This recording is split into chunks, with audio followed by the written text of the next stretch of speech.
It's a Greenstone Entertainment. Nix director wengoma songu yekudenga chirega ndichitanga the director hola kuna mwari wangu ndatonyora songu 1-2 pese pandanga ndiri rongo chaunga ndachambiswa kutamba dhibudongo takutongodikwa kunge rikobedi songu saka mwari ndinopa kutenda nekuti komborera kwamunotitira ishe ndinopa kutenda nekuti kamuchira always mwari ndinopa kutenda nekuti komborera kwamunotitira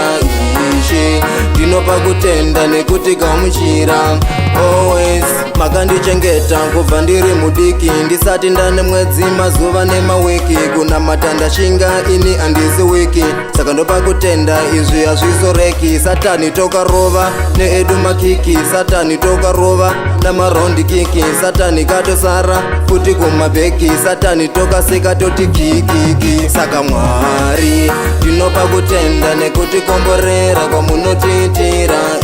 ishe ndinopa kutenda nekuti kamuchira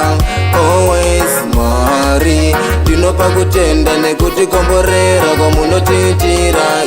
ishe ndinopa kutenda nekuti kamuchira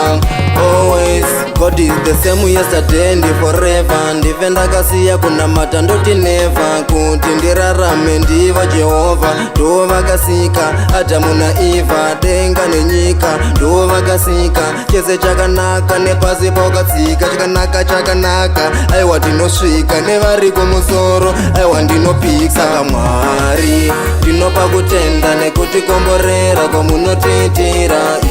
ishe ndinopa kutenda nekuti kamuchira